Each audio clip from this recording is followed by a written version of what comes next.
I will now request our panelists to respond to the questions. Some questions have already reached, so.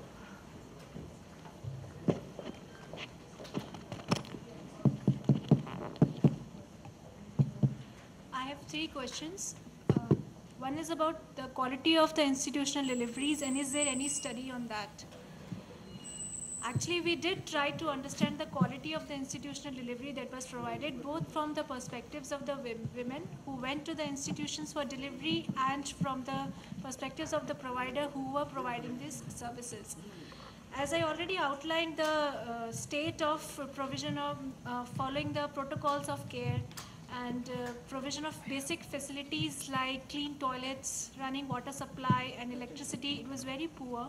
Even in cases, there were DIs who were doing the delivery inside the institutions. So though the institutional rates have increased, people have started coming to the facilities.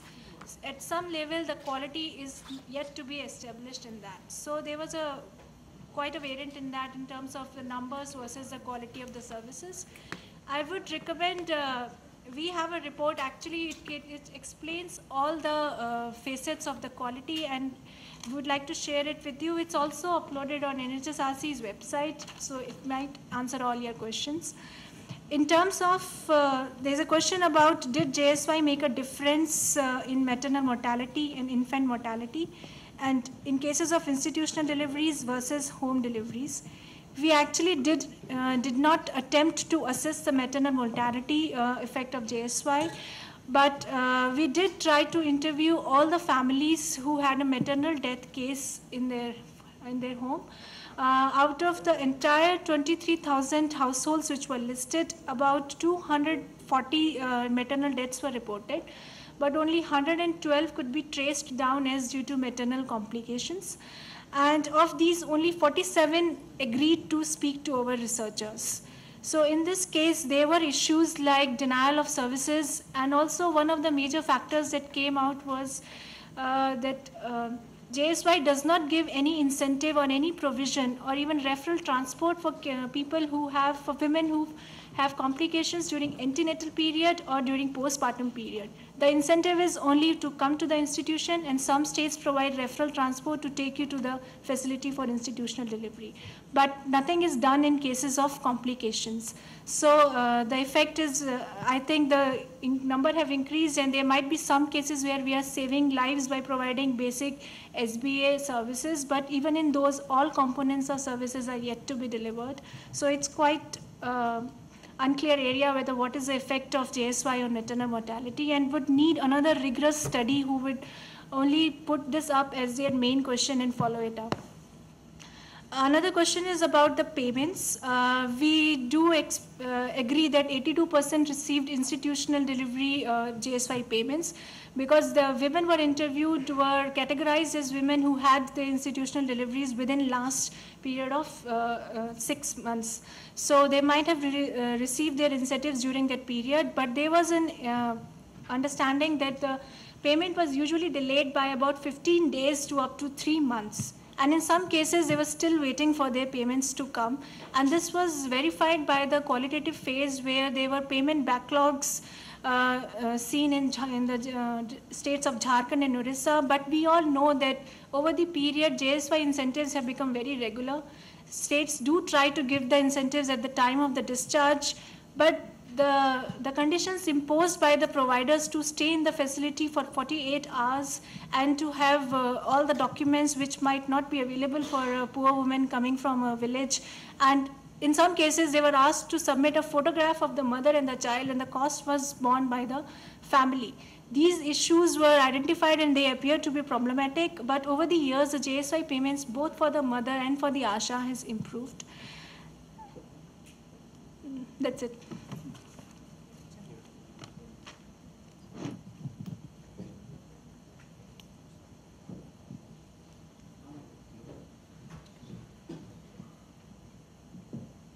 Yeah, one of the questions is in the context of youth, especially among IDUs, experience shows that when identified to be HIV positive, generally status is shared with close friends.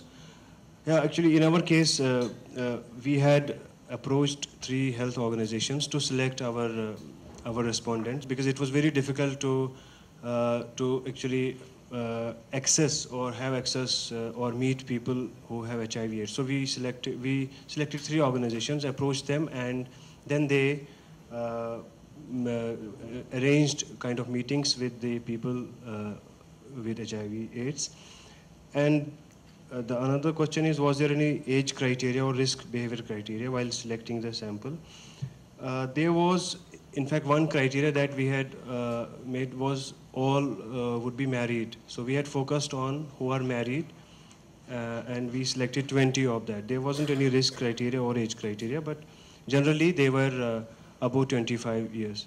So another question is how, in fact, the gist of the question is how health providers are conceptualized in the study.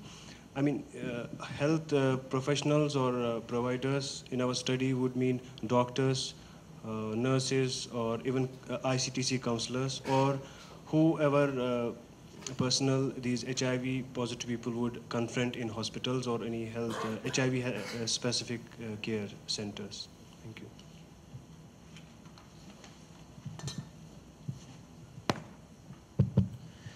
Yeah, I had 2 questions. The one was, is it only medical services which is considered in NRHM?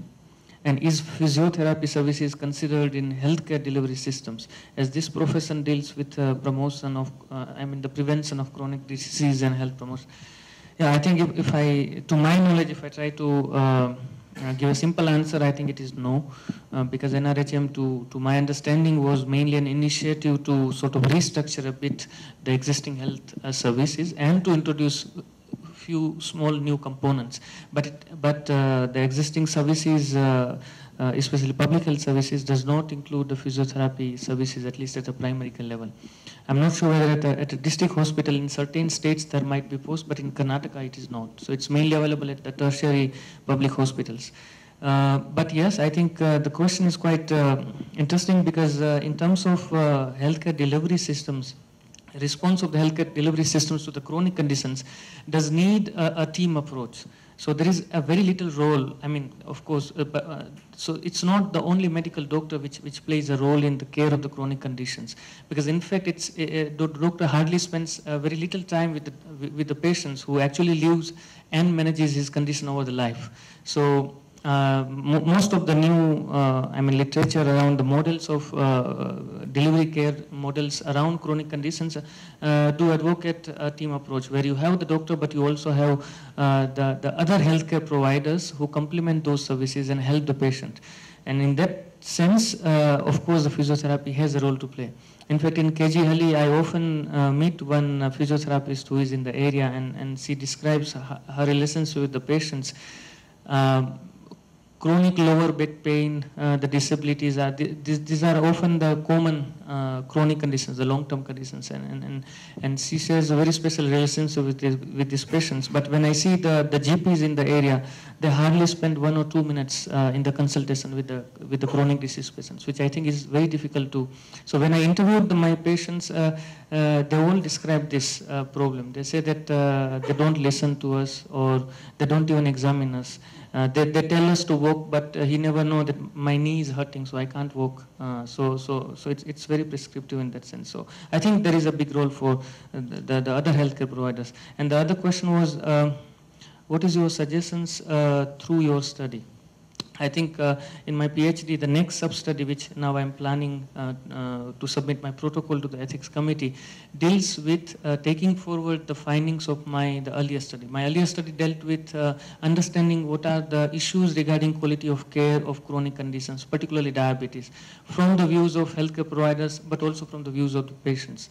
So now in the next study, what I'm trying to do is to work, it's more of an interventional research, where I use the Exxon research sort of a design to work with willing private providers as well as the government providers. We'll basically include 4 to 5 private providers who have shown the willingness to sort of make minor changes in their routine practice and be part of the research. And on the other hand, with the patients. And the common suggestions that have came from the patients as well as the providers, and especially focusing on the feasible changes that can be actually made in the existing setup and can be researched, mainly include things like from the healthcare provider sides, it was mainly health education. Of course, it was the most common thing, but what I found was that the only materials which were used for the health education were in English and mainly supplied by the pharma companies, which were displaced into the cabin of the doctors. But there was no material in Urdu in an area where most of the people only speak Urdu.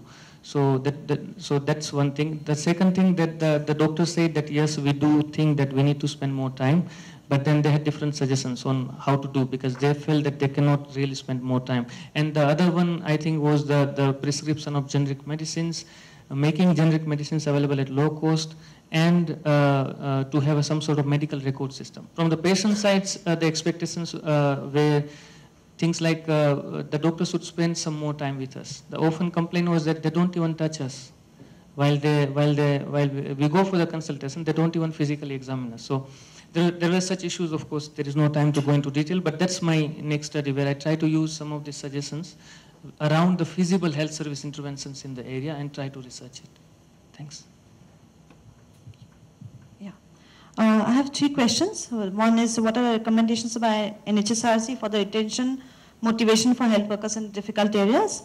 With reference to this, if you remember the presentation, we had talked, we had referred to professional isolation, economic loss, and also personal isolation as some of the few reasons why, health workers or service providers stay away from difficult areas or rural remote areas. So it's not just one strategy or one intervention which is like the panacea for all the for addressing the entire problem. We would actually recommend mix of all the 4 categories of interventions that we talked about: regulatory, positive workforce environment, that being one of the most crucial ones.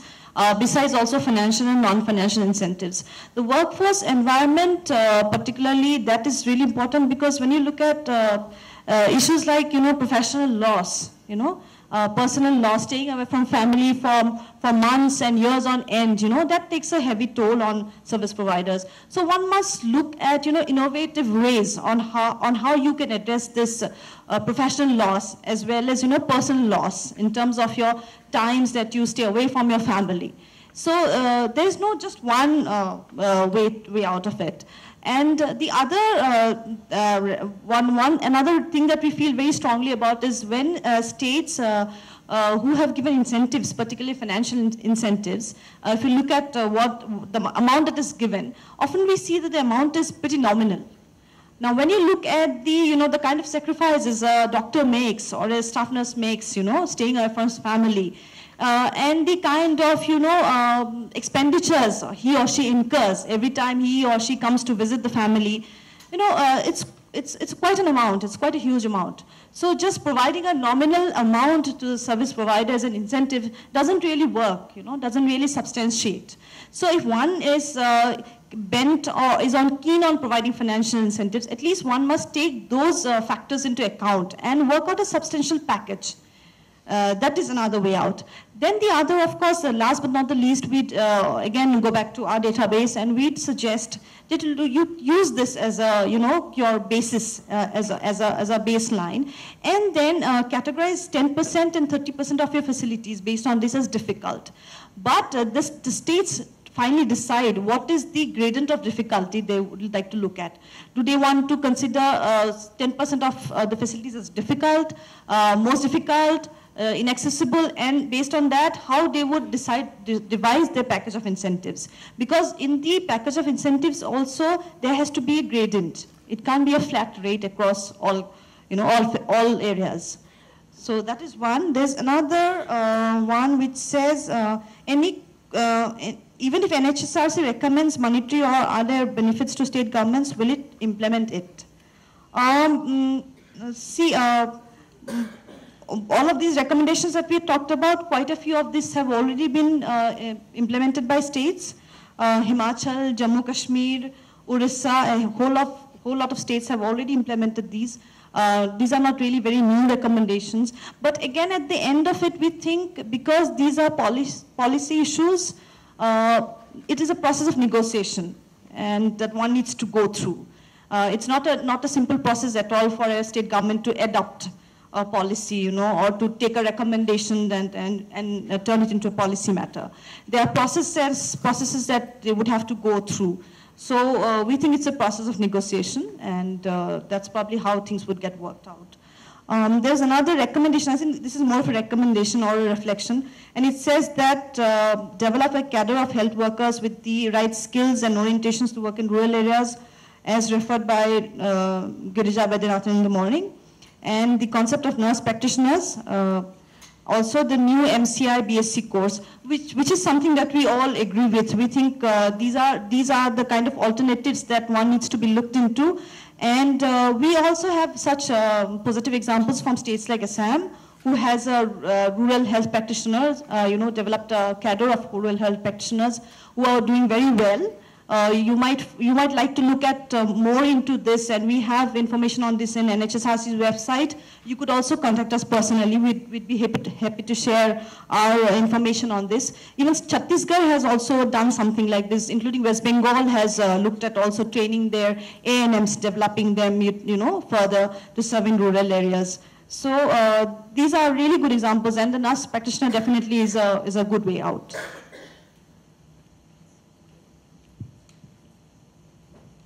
I have two questions. One is a question which says, if there is already an interdependency between public, private, and not-profit sectors, what will change if UHC comes in?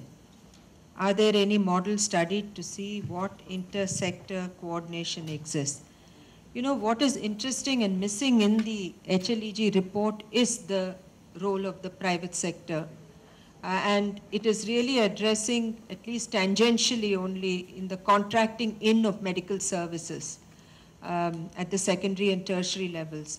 So they're talking about really the for-profit sector. But if you look at it historically, the engagement of the government with NGOs, and there are many, many experiences of this, some very positive, some which are different, but largely that the labor-intensive part of the work, of what Siddharth presented in his work, which is the mobilizing, the kind investment that needs to be made to build community processes, have in the last 10, 15 years been handed over as a public-private partnership to NGOs. So what will happen is, if you take the HLEG as a report, it does not, first of all, make a distinction between the for-profit and not-for-profit. Even the section on community processes, there isn't, although the representation of civil society was very strong in the HLEG, we are left wondering where will NGOs come in to this partnership towards UHC. And somewhere I feel the bottom line is, what are the values that you are going to use to drive the UHC? Because there is an inherent tension between a for-profit and a government publicly run service. One which is built on principles of solidarity, the other built on individuality. One based on ability to pay, the other saying that you should not pay, and the notions of citizenship coming in. So there is inherent tension when you say you will include. On what terms, what basis will you include? If you're saying medical services, it's easy. If you're saying public health, it is very hard. And I think this is where the confusion is, even in the UHC debate. The other question I have is on, are we ready to talk about UHC without getting our basic preventive measures in place? And I think this is a very, very good question. The answer that the HLEG report gives us is that we have addressed social determinants in a separate chapter. But the fact of the matter is, you're really talking about universalizing medical care. And healthcare includes the preventive dimension. So how are you going to integrate it if you're going to have the NGO and the private sector on board, which you clearly say you cannot wish away? So I think there is this distinction that needs to be made. Are we talking about universalizing medical care or medical services? Or are we talking about universalizing health care? And then we really need to make that distinction very clear. It's getting confused in this debate. Thank you. Thank you. I would just like to thank all the panelists for their wonderful presentations. I would thank the audience for their tremendous interest, despite the fact that we've shot over the time limit. But your interest seems to have sustained, which is a tribute to all the panelists. And thank you to the organizers for having this wonderful session where we realize that there are many challenges in moving towards universalization of healthcare, and there are several dimensions to these channels, and we have miles and miles to go before we can rest. Thank you. Thank you. Thanks to all the presenters. Yeah, there are a few announcements to make. Our dinner has been arranged for all the delegates at 7:30 tonight in the lawn where you all had the lunch, and you're all welcome. And I think this is going to be a good opportunity for socializing and to meet the people, because we don't have any constraint of time to get back to next session. So please, all of you are welcome. And the second one is that, as most of you know, that tomorrow they're called for a Karnataka Bandh. And I request all of you to be here by 7 o'clock tomorrow morning. And this place is going to be safe. We have, hope so. Then we have organized for pickup points from different places in Bangalore, and that route map has been provided in your kit. And there is a contact number also you can call if there is any confusion about the pickup points. So you can come in that vehicle wherever you are staying, and the route map is provided. And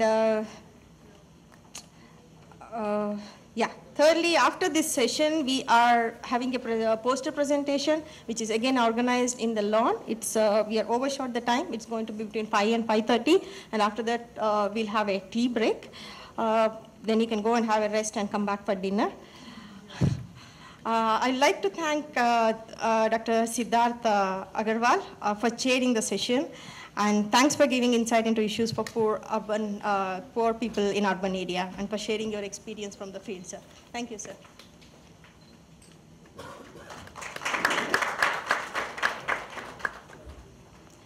I'd like to thank Professor Rama Baru, who took us through the issues related to health services and left us with some unanswered questions to think about. Thank you, ma'am. Thanks to Dr. Upendra Bojani, who talked through challenges in KG Halli, which is very close to my heart. We all work together. Thanks for highlighting the issues on diabetes care for patients living in KG Halli. Thanks to Jimli Barwa for highlighting the public health facilities for filling up rural vacancies. Thank you. Thank you, ma'am.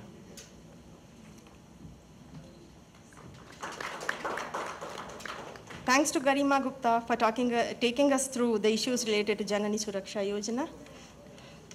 Thank you, ma'am.